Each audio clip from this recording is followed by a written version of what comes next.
start loosening the grip a little bit and maybe dip our toes into what that parasympathetic state actually feels like, and maybe start to envision more possibilities and options and a future that does make sense to us and draws us in and is grounded and inviting and safe. That's the kind of work that I really want to see people be able to do for themselves.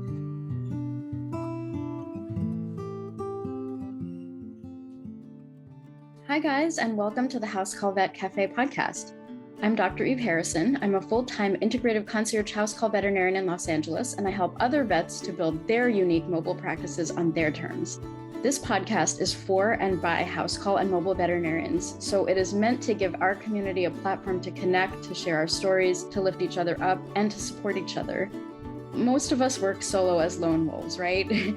So for me, it's been really powerful to be able to physically hear the voices of my colleagues from all over the world and to get a chance to feel that we truly are part of a community of very real other human beings who get it. While you may be alone in that little bubble of your own vehicle when you're on the road seeing patients, I welcome you to join our community by tuning into our own podcast when you're on your way to your next house call. Whether you're a super experienced house call vet with 30 years of experience, you're a brand new prospective house call vet just looking to get started, or you're house call curious, there will be something for you in this podcast. Each episode, you will hear interviews from other mobile veterinarians just like yourself who are doing unique and innovative things, vets who are sharing their stories, their struggles and challenges, and you can also look forward to hearing valuable information and perspectives from specialists and experts outside of our micro niche. And finally, if becoming a house call veterinarian is something that you've been thinking about exploring, or you're looking for some extra support getting your own mobile practice to feel more profitable and sustainable for you, check out the information in the show notes about my course and our above and beyond supportive private community for members only, plus our monthly group coaching sessions within the House Call Vet Academy. You can also check out my free public Facebook group, which is also called the House Call Vet Cafe, the same name as this podcast, and which is a warm and cozy community for mobile vets to support each other in professional and personal development, in creative entrepreneurship, and in friendship. So thank you guys for spending time with me today. Let's dive into the episode. Hey everyone, I'm really excited for our guest today. Today we have Dr. Amy Grimm. She is a veterinarian, certified life coach, anti-burnout advocate, you're speaking my language, and founder of Daring DVM Coaching and host of the Daring DVM Podcast. We're like alternate reality versions of each other. She coaches busy, burned out professionals and helps them transform and fall in love with their lives and careers again. Dr. Amy is on a mission to reshape mental health in the veterinary field by inspiring others, teaching them how to create a healthy mindset, heal from their past experiences, and transform their challenges into stepping stones for success. Oh, love it. I have chills just like reading your bio out loud. I'm so glad to have connected with you, and I'm really glad you're here. Just for our listeners, like I just started dipping a toe into LinkedIn and I was like, oh, who's this? Let me message her. And we just like had a little Zoom date and just connected. And I was like, oh my word, we have to record some of these conversations. So anyway, welcome, Amy. I'm so glad you're here. And I can't wait to have this discussion with you that we're about to have. Oh, thank you so much, Eve. I'm super excited to be here. I feel like when we met the first time on Zoom, we just clicked and I was like, oh, this person connects with my soul. So I'm super excited to be sharing this with you today. Amazing. Okay, so we'll get into some deeper questions, but I want to start out with my usual intro. What is your favorite snack to eat in the car? I know you're doing a little relief work, so when you're on the way to relief work and surgery and things like that, what are you snacking on, if anything? That is a good question, and it's totally dependent upon whether I am driving or whether I am in the passenger seat. Ooh. If I'm driving, no snacks. I don't like the feeling of things like dirt on my fingers. So like trying to eat and drive and then like touching my steering wheel and then wiping it on my scrubs or my clothes is not something that I enjoy. So typically I'm just going to be sipping a beverage if I'm driving, Okay. usually some form of like coffee or maybe a diet soda. If I'm in the passenger seat, though, and it's not my car, then does not matter. And I would say probably salt and vinegar chips. I really love different types of salt and vinegar chips. And my fiance and I will buy all kinds of brands and do like a taste off all the time and decide like who's currently winning in the flavor profile. So that's kind of our thing. Whenever we find something one of us likes, we'll buy as many different brands or varieties as we can and then overconsume until we've decided who the winner is. Oh my God, I love that. Yeah. Oh, what a snack taste off. That's incredible. And I think the salt and vinegar chips are absolutely classic. Like I just did a road trip this weekend and I was eating those the entire time. So there's a special place in my heart for those. That's amazing. I haven't met anybody who loves salt and vinegar chips as much as I do. So it makes them extra tasty now. Oh, yes. I'll think of Amy every time I have my salt and vinegar chips. Amazeballs. Mhm. Okay. So I don't know if you guys can hear by now, but Amy has this like really light, beautiful little accent. And I was like, what is that? And so I know you kind of have a history coming from South Africa. And I kind of want to just sort of like hear your whole story. It's just so very interesting. Like, I mean, your story with veterinary medicine, but starting with South Africa and maybe how you became a coach for vets. And the last time we spoke, you mentioned you were going to tell me about your quote unquote burnout journey. And I was like, accurate. So I would love to just like hear a little bit of like the burnout story and the pre-burnout story and just like how you got to where you are, if you could. I think that would be really interesting for folks to hear. Yeah. I mean, we can take it all the way back. So I was one of those children who just, always knew that I wanted to be a veterinarian. And I really don't have any sense of why. I mean, we all like animals. I think, yeah, a lot of us get into this because we love animals so much. So my suspicion is at some point, maybe, one of my parents said to me or a family member or something like, oh, you love animals so much. You should be a veterinarian. And that was just it.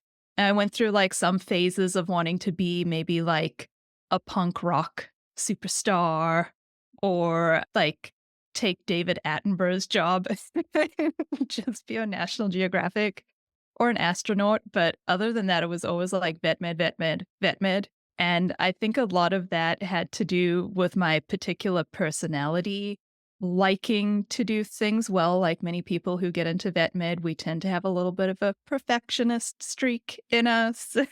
And knowing that I could achieve through academics and at the time, I know better now, but at the time, prove my worth to myself through getting good grades and getting the like pat on the back and, all of that kind of stuff. It really just solidified that path for me, despite many other interests that I have. And in South Africa, the schooling system is a little different. So you go right from high school into veterinary school. And vet school is a much longer program. It's kind of like if you do your undergrad and your DVM program all in one. And you also have to start preparing from a young age. I had to pick the subjects I was going to specialize in grade 9 so that I could get all of the grades. And they have this like cumulative scoring system that by the time you matriculate in grade 12, you need to have like a certain number or score to be able to apply to the university that you want to get in. And because there's only one vet school in South Africa, it's very competitive. So that pretty much summed up my high school career. I did a lot of fun things, but I also spent a lot of time studying, like I'm sure many listeners can identify with. And then I was accepted into Onderstpoort. And then my parents were like, oh, surprise, we're actually going to move to America.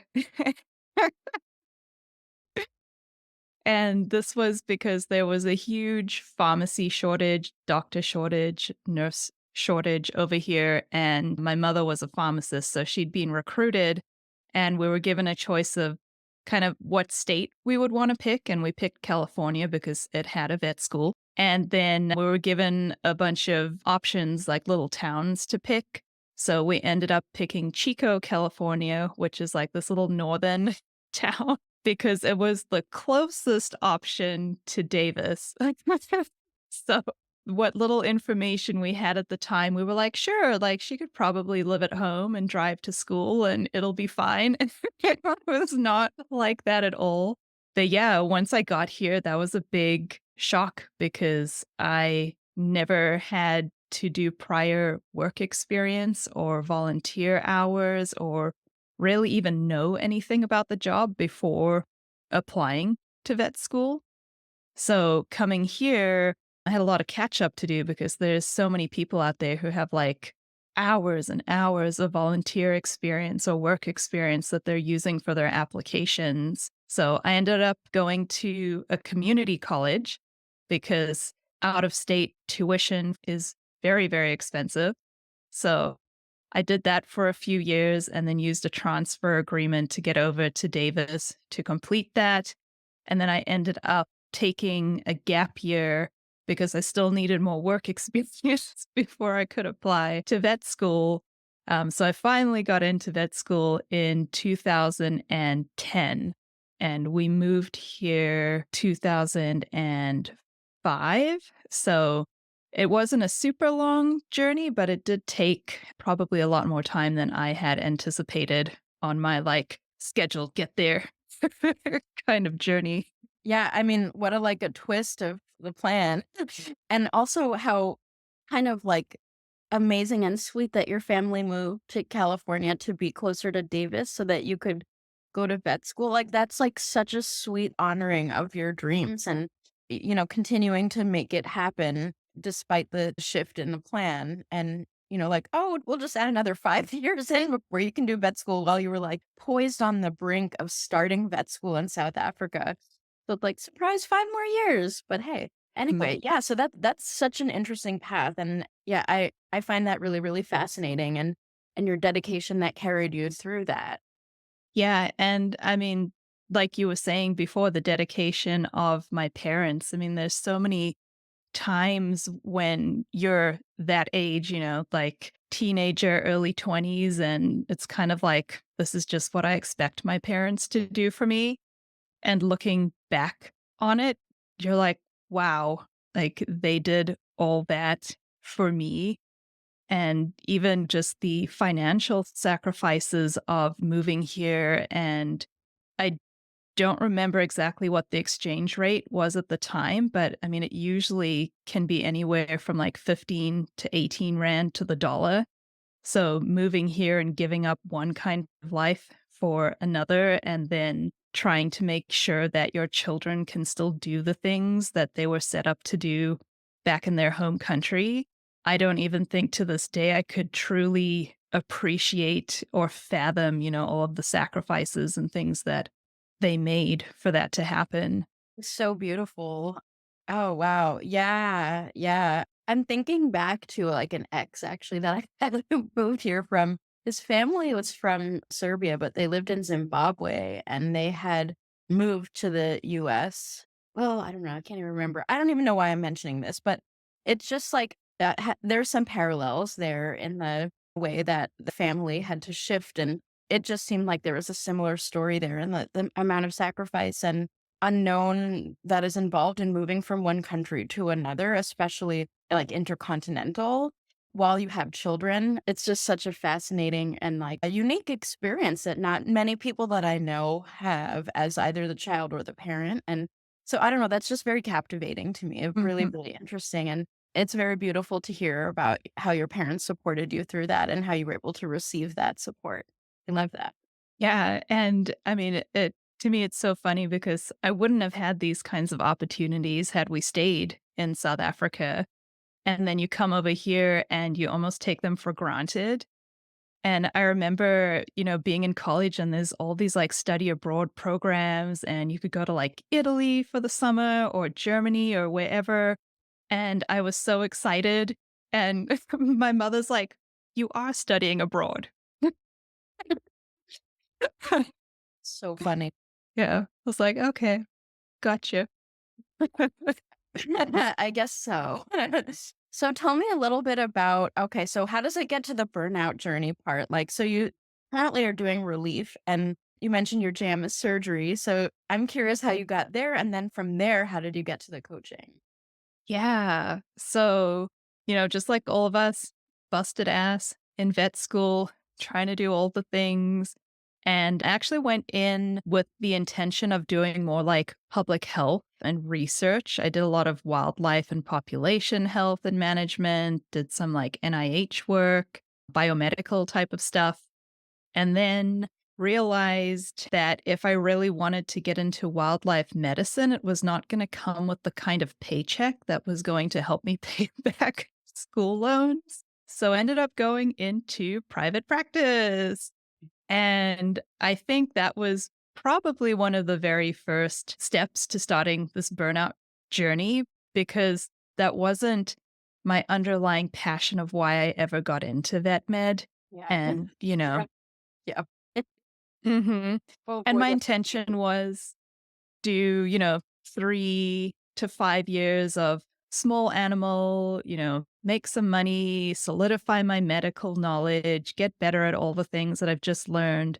And then I can start applying to these other types of jobs and maybe be in a position where I could have one and still have like a sustainable life. And yeah, it just no matter where I went, what job I had, I was an associate at multiple hospitals. I was a medical director for a few years. I still just had this like missing piece. And I think I was trying to like fill myself with stuff that wasn't helping, if that makes sense. Mhm. So, Yep. and then a lot of just the problems that we tend to face and we don't really know how to deal with it, like the pressure of always saying yes, squeezing in one more appointment, staying late. If you don't do that or if you don't pick up this extra shift, then you're not really being a team player. Like all of the kinds of messaging that we receive, you're letting your work family down, all of that stuff. And me, myself, not having the skills yet on being able to say no without feeling guilty. Because there were many times when I would say no, but then you spend the entire time thinking about, oh, I should have said yes, or, just beating yourself up for not being a team player or not being a good enough doctor or not being like as committed as your colleague or all of that kind of stuff. So over the years, I think that really like ate away at me. I'm also the kind of person who values my own time. So for me, having to work on weekends when I did not choose to work those weekends myself was very challenging. And I'd often find myself crying in the car on the way to work on a Saturday morning, thinking like, is this my life? Is this really what I signed up for? Yeah. Yeah. I mean, yeah, I feel like there's so many people out there where that just hits, you Oh, know? yeah. Yeah. Like Oh, I just we like literally had a flashback of a time I was like sitting in the car crying before a shift. Like, yeah. I mean that image right there is so like central to why people like us are doing what we do and Mhm, kind of going a little bit off the beaten path and taking control of our own lives or, taking back our agency because it's not mhm. acceptable that your life's work, it involves crying in the car every day before walking into those doors. Not okay. Yeah. Yeah, and when you think about it, life is so long. Do you really want to spend 60 years crying on your way to work? Like, no, girl. It's not worth it. So, I think a big change for me was having that medical director position because I was in more of an autonomous position and I was able to create more flexibility and felt more in control, not only of my own schedule, but also when it came to the hospital, helping other staff members with similar problems. Luckily, I had a hospital manager where we just totally saw eye to eye on this. And it was like, if you need the day off, take it. We're not going to tell you no or force you to come into work because nobody wants somebody who's dealing with something else and their mind is not there and they're not present. And it's terrible for them. It's terrible for the people who are working with them or the clients with whom they're interacting. I mean, it's just, there's no reason to force somebody to come in. And I really loved that. It gave me a sense of hope, as well as showed me that maybe I actually like more than just helping animals. Like, these people things are kind of okay as well. And then we got to 20, and I met my now fiance like 3 days before COVID shut down. So that was a big whirlwind of us like making the relationship work, and then me deciding to move in with him and having to leave that job and find a new one. And in order to do that, I went back to being an associate at somebody else's hospital, and I didn't even make it a year. It's like, cannot go back. So that's when the burnout really hit, because now I felt as if not only were I working these hours that I didn't necessarily want to work, and I'd lost control of that flexibility and autonomy, but I also couldn't really help in the ways that I wanted to help. You can show up as a leader, but that wasn't quite enough for me. I wanted to do more. And I ended up quitting and not actually doing anything for a while because I was just burned out. And by burned out, I mean not just the medical things that we face and our schedules and everything, but just burned out for myself, like not knowing how to deal with this, trying to fill the void with things that aren't helping, just not being able to really like rejuvenate my mind, my sense of self. Just everything felt very like helpless, hopeless, lost. And then I stumbled upon coaching through a Facebook feed where somebody was like, "What podcast is everybody listening to?" And one of them came up, and I was like, "Okay, that sounds interesting." And I started listening to it, and I was like, "Wow, this stuff really resonates with me and what I'm going through, and it's helpful." And then I found the person who had taught and certified that podcaster and ended up going to their school for training. So that was Brooke Castillo through the Life Coach School. And I became a certified coach. And during that time, I still had bills to pay. So I started doing relief. And it kind of started out as a big hot mess at the time because I didn't quite know what I was doing and like what I actually wanted to do. And dipping my toe back into the workforce didn't quite feel great yet. But as I was doing my own self work and going through the certification program and learning all of these coaching tools, I was like, oh, I can actually figure out a way to make this a career that I like and that is sustainable for me.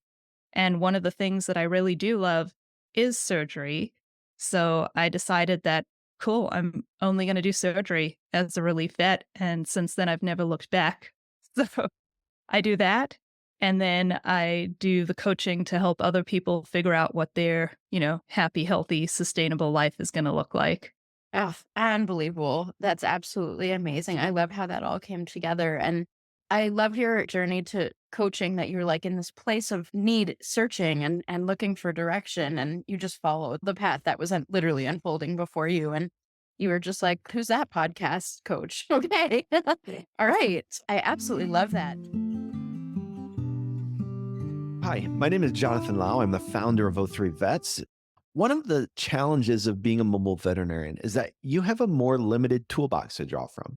At O3 Vets, we put a powerful tool into your toolbox by providing ozone therapy equipment designed specifically to help the mobile veterinarian treat those tough cases. Ozone works as a redox molecule to help decrease inflammation and improve cellular communication. This has an incredibly beneficial effect on a variety of conditions, as demonstrated through the hundreds of scientific studies available. If you would like to join thousands of veterinarians who've experienced the power of ozone therapy, you can visit o3vets.com or call us at 517-925-8148. If you mention this ad, you'll get access to our online training course with the purchase of your ozone equipment.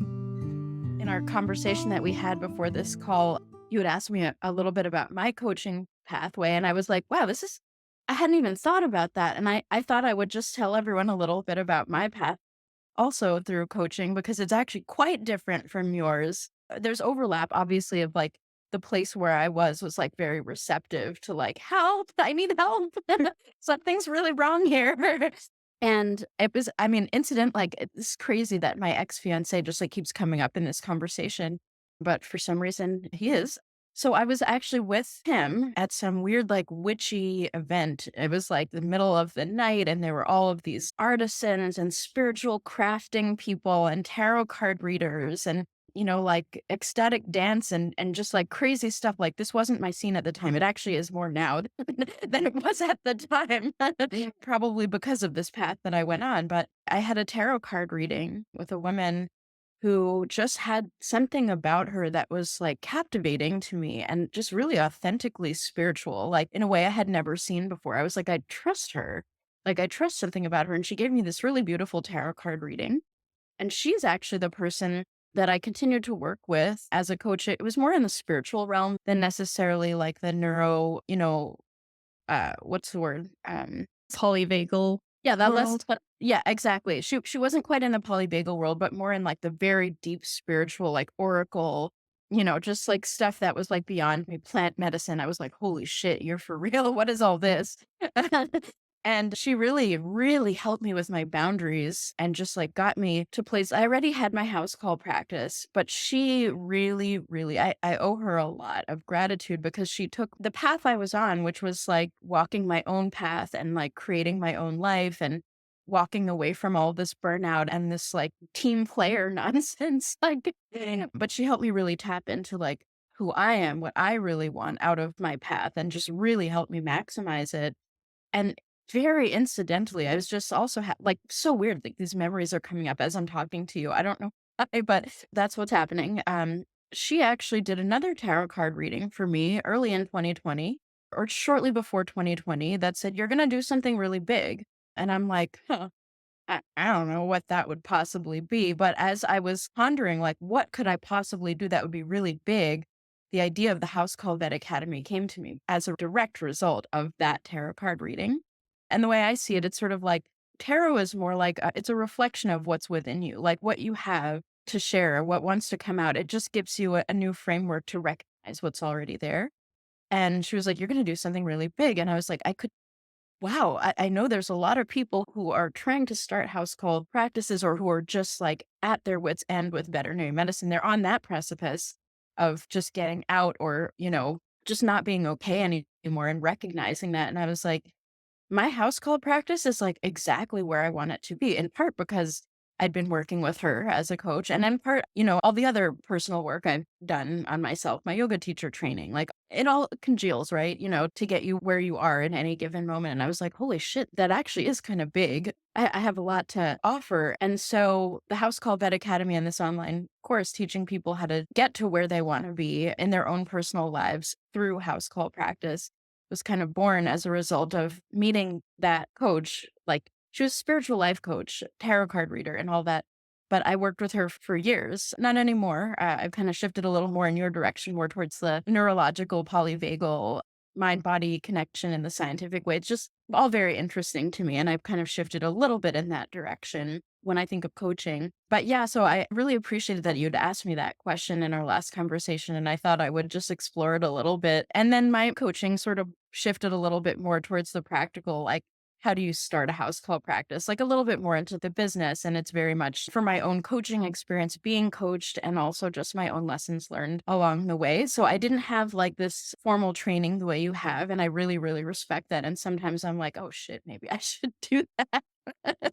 But it's really interesting. They're just like really different and interesting and inherently valuable in their own ways, styles of coaching. So thank you for telling me your story, and thank you for asking about mine. And I'm really interested to hear a little bit more about the polyvagal. Like, what is that? Tell everyone about polyvagal theory and a little bit about how you work and what's interesting to you.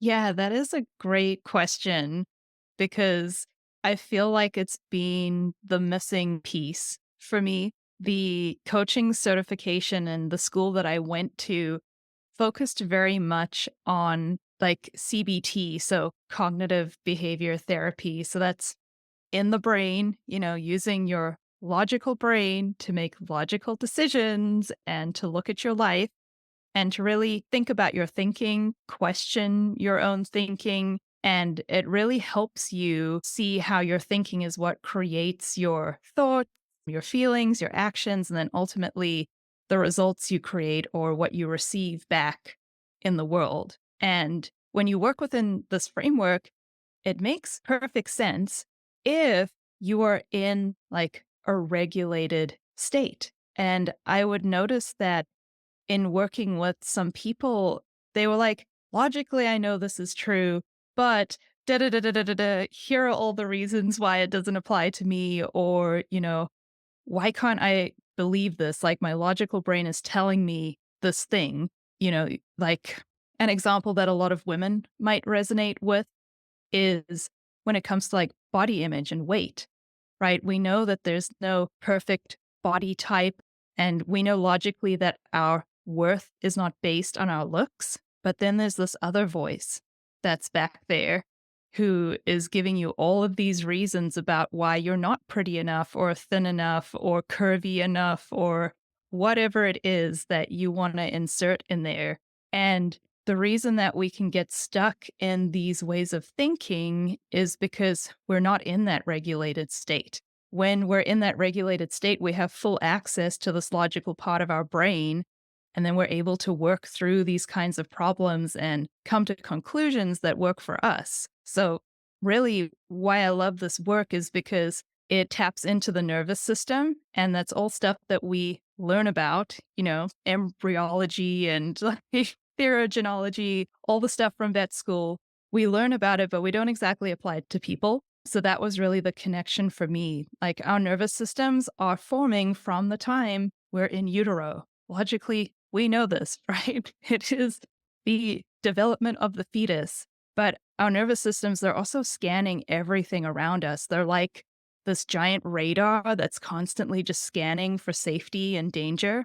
And I'm talking specifically about our autonomic nervous system, which is what polyvagal theory is kind of about. And every single life experience we have impacts and shapes our nervous system. So your own nervous system is as unique to you as your fingerprints are. And everything that your mother experienced, this is now your maternal birth mother, that impacts the growth of your nervous system, your caregivers around you as your children, all of your life experiences, they all impact it.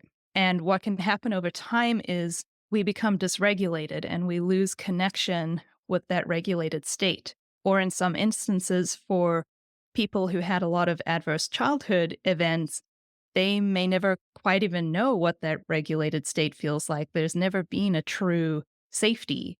So a lot of this work, and I'm going to really oversimplify it here, but what I love is thinking about these three states. We have our regulated state. That's our parasympathetic state, the state in which we're supposed to spend most of our time and from which we're supposed to make these decisions about our lives and about what's best for us. And then we have these two other states. And the one that many people experience and get stuck in is this hyperactivated state. And that's the sympathetic activation, because something is triggering our nervous system and sending these danger signals. So that's like our fight or flight. And when you're in this state, you're going to experience feelings that go along with that. So like nervousness, anxiety, frustration, anger, panic. And we get so used to this that we start saying things like, oh, I'm just an anxious person, or, oh, I just get nervous, or, oh, I snap easily.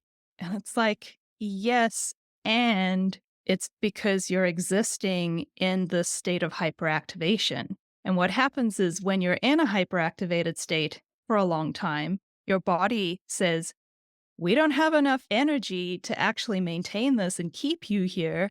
And therefore, we're going to start shutting things down. And there's nothing you can really do about it. And that's when you start that slow slide towards overwhelm and fatigue and exhaustion and eventually burnout. And this is where you'll find things like depression, those feelings of hopelessness and helplessness, and at its worst, not being able to see a way out. So what I do with the people I work with is, one, help them familiarize themselves with those three landscapes. They're all normal, they're all natural. We're meant to spend time in each of them.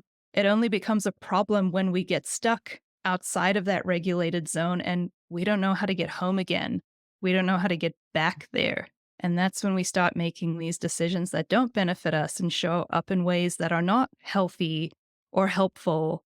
And I think that's always the first step, is helping somebody figure out what those zones look like for them. It's very personal, what your triggers are, and then how to actually get yourself into a regulated state. And once you're in that regulated state, then we can start doing more of that cognitive work. We can get back into the brain and we can say, okay, now what is it that we actually want to do with our lives? And the thing that really sold it for me was, when we think of our nervous system like an informational highway, there's stuff coming from our central nervous system, going out to our peripheral nervous system, and then there's all of this information that's coming in through the periphery back to the central nervous system. And the cognitive work, it relies on that central nervous system, your brain, telling you what to do. But that portion of the informational highway is only 20%. The other 80% is everything that's happening around you going back up to your brain. So unless you can learn to get into your body and really connect with that, you're never going to be able to override what's happening with just the 20% of your logical brain functioning. So that's a very long explanation to your question. But yeah, it's just something that I fell in love with. And then, of course, the science behind all of that, being able to explain that to people who have medical backgrounds or who are interested in that kind of stuff, like really getting into the nitty gritty of why this works and why it's actually a thing. And it's not just like woo woo kind of out there stuff. I think that really resonates for a lot of people. And it certainly did with me. Yeah, I love that. You kind of mentioned like veterinarians in general are pretty resistant to anything that might even resemble the possibility of a chance of being woo woo, like it's like, oh, that's, it'll get written off immediately if there is any hint that it might be something other than just the facts, ma'am. You know what I mean? And it's so interesting. Like, I've been doing a lot of internal work in this paradigm that our health is physical, it's also emotional, it's neurologic, but it's also spiritual. And I think most people deep down know that, even if you're like a hardcore vet mind, like who cannot or has no interest in anything that might resemble spirituality. But I think there is something in us humans that needs to be fed and nourished in the realm of the mystery of what is. And I think that sometimes the way to start softening that rigidity, that there can be nothing that doesn't have an exact logical example, it cannot exist, it cannot be real, is to sort of meet that kind of mind where it is with the science. And interestingly enough, my connection to either spirituality or like the mystery, holding the mystery of what is, and the bigger than myself, that there can be things I don't understand at work here. I can tap into that when I'm envisioning the polyvagal theory, the three states, like that diagram that you always see. I'll link it in the show notes for anyone who's curious. But that middle zone of regulation, neuroregulate, that is where I connect most with that type of thinking, which ends up becoming a little woo.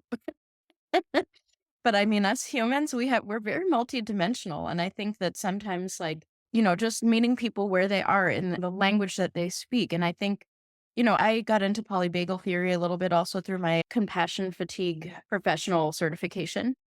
And that was kind of the heart of that work. But I was like, this is the language that veterinarians can understand. And I think that's a way in to start making larger strides in terms of self-acceptance and openness to other paths. Like, we get part of that rigidity is like what you said, sort of like getting stuck either in the sympathetic or stuck under hypoarousal, hyperarousal, getting stuck in any of those. Like, the movement between all of them is completely normal, but the stuckness, and it's the same sort of rigidity that we can get stuck in. That's like, I'm a vet, I have to be an associate, I have to walk this path, I can't anything else. Like, and it's an illusion, And so I think that sort of finding that normal arousal rather than hyper or hypo, I don't know what the word is, but getting to that place and beginning to loosen the grip of the rigidity and the inflexibility, like not saying it as a criticism, but it's what keeps us ourselves stuck and suffering, essentially, right? So I just really love what I'm seeing, this sort of like convergence of polyvagal theory and the types of coaching that you do that help unstuck people and let them see what possibilities and options really can exist, and that most often lead to healing and okayness for the first time in a very long time for so many of us, you know? Yeah, I love what you just said there about the rigidity and the stuckness, especially when you think about it through the lens of the nervous system. Like when you are in this activated state, you become more hyper focused, right? That's the job of your nervous system because it makes you laser in on the problem because it might be life or death. And if it is life or death, you need to get out of there. Whereas in today's world, very few of the problems we face on a day to day basis in our lives are truly life or death. But if you're somebody who's thinking, oh, I just have this black and white mindset and I just see things how they are and it's either this or that, that is an indicator to you that you are stuck in a hyperactivated state. Like if you cannot see other options, that means that you are hyper focused. And it might not feel like it to you because your nervous system and your body is so smart that they've made these adaptations to help you cope in the state. But if you're somebody who's thinking, oh, I have to do this, or this is the way it is, or there's no other options for me, it means that, girl, you're stuck there. And that's okay. It happens. There's nothing wrong with that. There's nothing wrong with you. It's just your nervous system taking care of you and all the brilliant adaptations you made from the time you were a child and whatever traumatic experiences you faced or difficulties or adversities you went through life, you have built these successful coping mechanisms that are helping to keep you where you are and keep you safe. But maybe, we can learn to let go of that now. Maybe we can become that resourced adult that we needed, whether that was 1 year ago, 10 years ago, whatever lessons we need to learn. We can say, okay, thank you, younger little Amy, for getting me to the place where I am today. And like, it's okay. We're now going to start loosening the grip a little bit and maybe dip our toes into what that parasympathetic state actually feels like and maybe start to envision more possibilities and options and a future that does make sense to us and draws us in and is grounded and inviting and safe. That's the kind of work that I really want to see people be able to do for themselves, because that's really how we're going to prevent burnout and compassion fatigue and people from just leaving vet med and giving up on the profession. I mean, it does all start with us. Oh, I love that so much. I'm so inspired right now. And some of what my next question is embedded in what you just said. But I'm wondering if you could focus an answer to a question in terms of what advice might you have for either a veterinarian who is just super burnt out and stuck where they are, or they're maybe on the brink of starting a house call practice, or maybe they are a house call vet who is already on the path of like, I can see that there are way more options and I'm going down them. Do you have any advice for people anywhere on that sort of spectrum? Yeah, yeah. For the people who are feeling the stuckness, that maybe hopelessness, that burned out, fatigued, exhausted, just know that it is okay. It's okay to not feel okay. There's nothing wrong with you. You didn't do anything wrong to get yourself in this position. This is just your body and your nervous system trying to take care of you and sending you a signal that says, hey, things have got to change. And I think the key for people who are more in this hypoactivated state is really to get more in touch with their nervous system and learning those landscapes so that they can start introducing more safety into their lives. And sometimes, it's a really slow process. And a lot of times, because you're adding energy into your system, per se, it can feel unsafe because you're sort of activating yourself. And many times people, they just don't have the energy to put that into themselves. So for people who are truly like stuck, burned out, don't see any way out, I usually recommend therapy as a great starting place. Coaching definitely has its place, but it's not always going to be like the key to everything.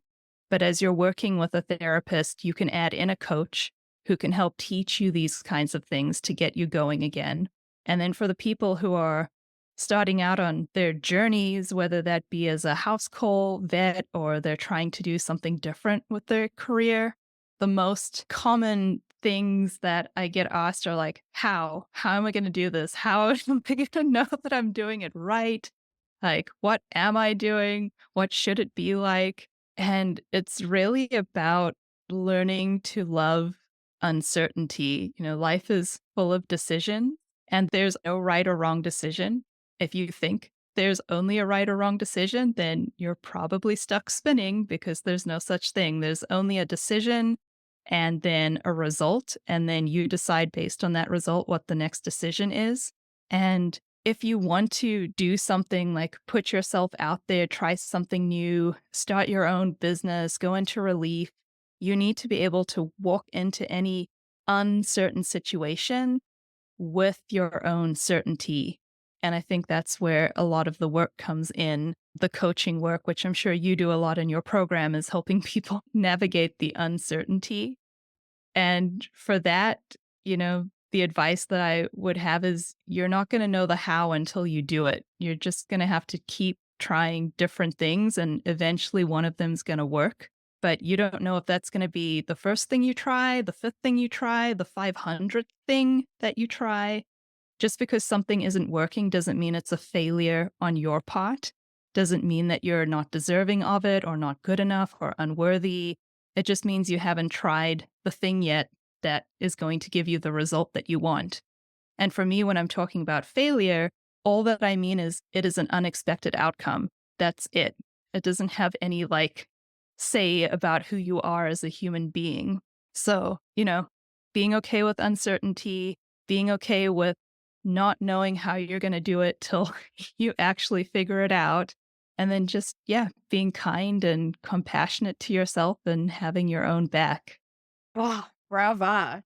There's nothing more I can add to that. That's just brilliant advice. I love that so much. And I agree. I really, really agree. That's absolutely fantastic. So I'm going to shift here to just sharing a little bit more about the fact that you have a podcast too.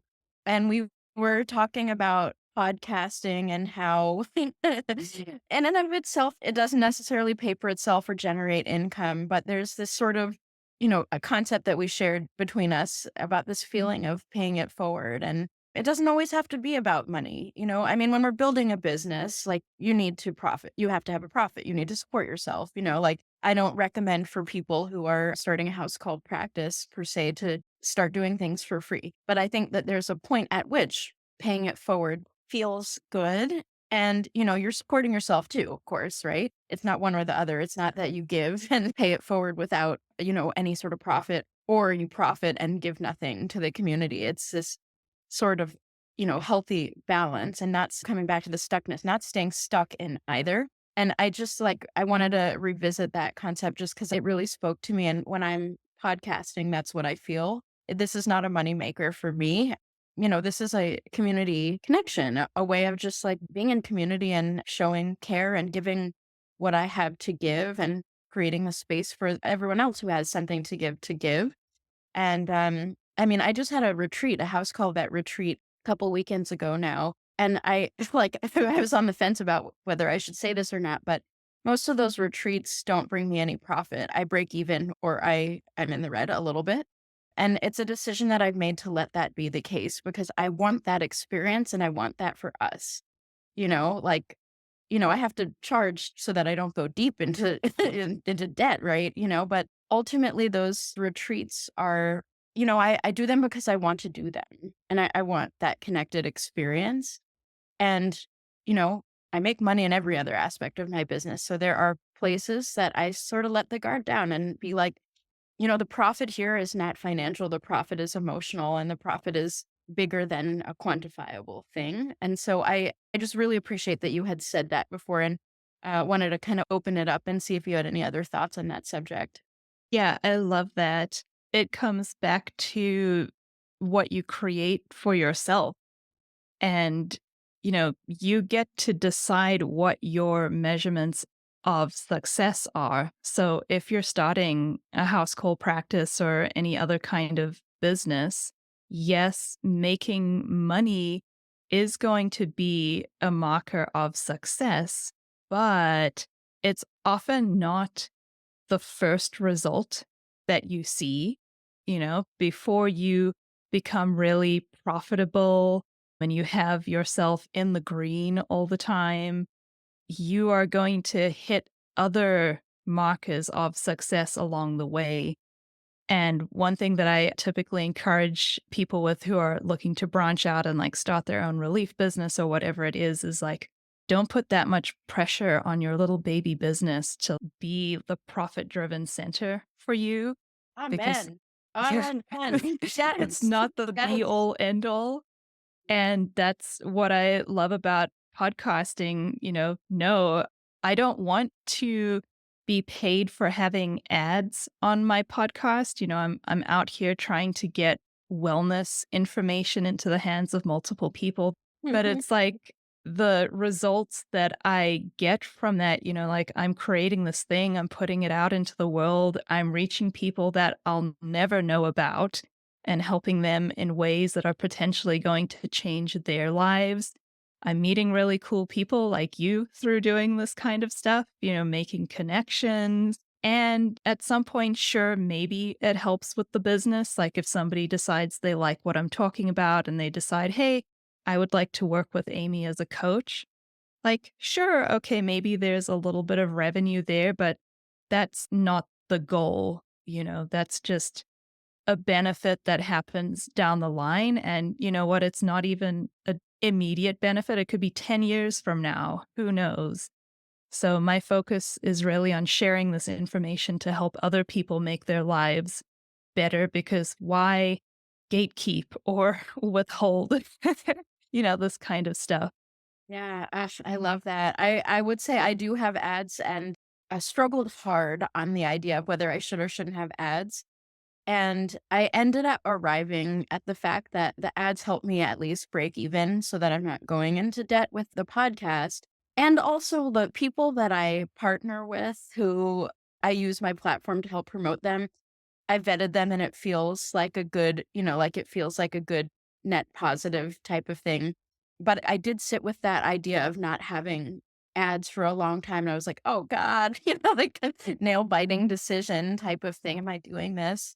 But I really love the idea of sort of like this, like building currency that is not necessarily money, but that typically, if you're building that other type of currency of goodwill, the money does tend to come. But it's like not an intentional thing, but it often does sort of work out that way. And I find it to be true even in my household practice that I give because I want to give. I provide the care that I want to provide. And that makes me feel good. And then the money comes because I've given incredible care because I wanted to, and it was authentic. There was integrity in my work, and therefore the value becomes clear to anyone who's working with me. And likewise, as you podcast and put these ideas out, your work and your value become clear. And then, it turns into financial abundance, but even though that wasn't necessarily like the focal goal. So I think that's very, very interesting how that can happen. And I probably don't spend enough time on that subject with my students as I'm thinking about it. I'm going to create some content around this. Maybe we'll do so together. But That'll be fun. yeah, that would be really fun. This like conversation is just so juicy and so good. And I'm just so thankful for this conversation and the ideas that we've talked through together and shared with our listeners. And I'm excited to be on your podcast when we record that. And I wanted to go ahead and close the episode and find out, since you are in the House Call Vet Cafe, might I take your order? Is there a beverage you'd like to order? Ooh, I will take a lavender infused cold brew with maybe just a little bit of room for cream, but it depends on how I feel when I take that first sip. Oh, perfect. You got it. It's coming right up. Thank you. Well, amazing. Thank you so much, Amy, for this insight and this wonderful conversation. And I can't wait to continue our conversation in the future. Yes, thank you so much, Eve. It's been such a pleasure and a joy being on here with you today. Amazing. Thank you so much for listening to this episode of the House Call Vet Cafe. If you enjoyed this episode, then hit the subscribe or follow button on Apple Podcasts, Spotify, Google Podcasts, YouTube, or wherever you listen to podcasts so you never have to miss an episode. This podcast is made specifically for you, so don't be shy if you'd like to reach out and let me know your thoughts on this episode. You can find me on Instagram and Facebook as The House Call Vet Academy, where I also share more valuable content. If you're interested in learning more about consulting for house call vets or the House Call Vet Academy online course and community, please click on the link in the show notes. Have an amazing rest of your day, and I can't wait for you to join us for our next episode of the House Call Vet Cafe.